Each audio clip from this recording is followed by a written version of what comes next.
When you're prospecting, does your call to action engage the prospect, or do they merely just get the prospect to show up at the next meeting? I'm Mark Hunter, the Sales Hunter. I'm going to dig into this. This is what we're going to answer. How do we engage the prospect in ways outside and beyond the sales call? Okay, now here's the whole thing.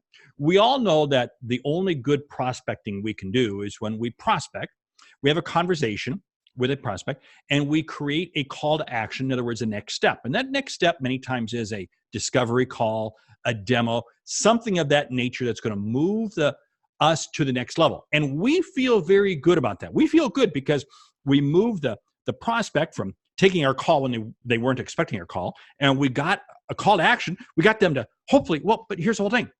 What's the percent that actually show up at the next meeting? If it's a phone call, it might be only 50%. If it's a demo, it might be only 35%. Here's the whole thing you want to do. You want to be able to engage the prospect. And this is what I'm saying, is I want to engage the prospect outside of the sales call.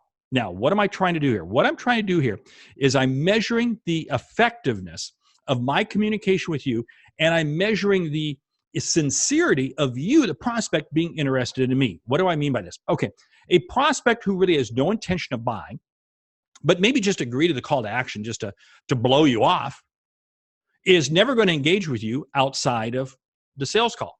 Okay, in fact, they're not even going to show up for the next meeting. There's another prospect that, well, maybe they're interested, but they're really only interested just to gain information.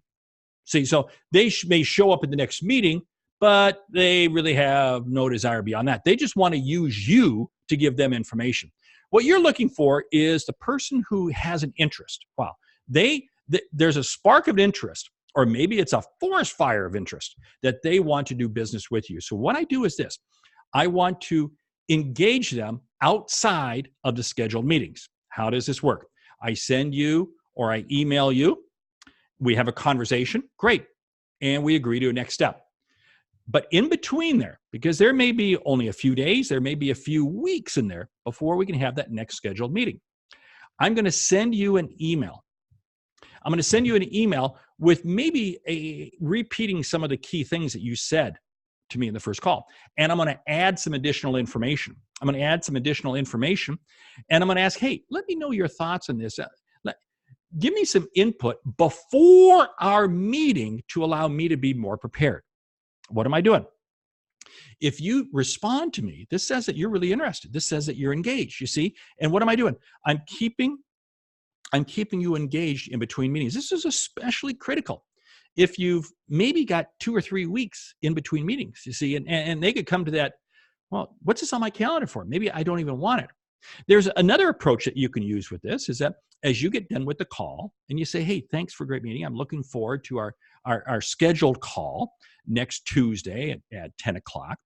And hey, I'm going to email you in just a bit. I'm going to email you some information. If you could just take a look at it and send me back your thoughts on it, because that will help me be more prepared to really bring to you some information that you're going to find valuable when we get back together.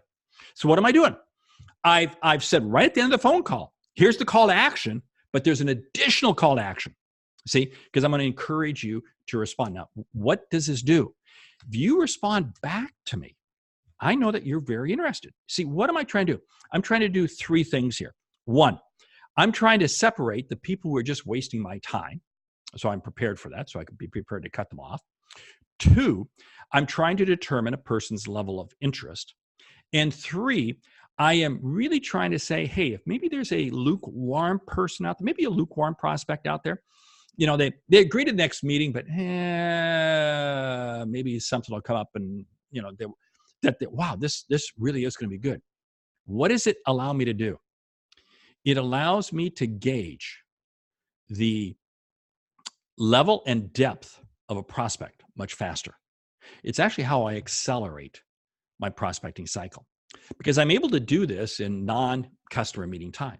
See, because I can send you this email, you're going to respond back to me, and it keeps you alive. It's also going to allow me to really expedite the process, because I'm going to allow you to be closed faster because you're more engaged with me. What does this do? It allows me to use my time more efficiently, more effectively. The most valuable asset I have is my time. Now, if you haven't seen the whole series, I want you to grab all these videos I'm doing. on the reasons and how to validate a prospect faster. I also want you to subscribe to this. Subscribe, because each Monday I send out a new video. And there's also in the description now there's an ebook that you can download. Want you to grab it. My whole objective is to help you sell better, faster. And oh, by the way, it's all in the book. High profit prospecting. Great selling.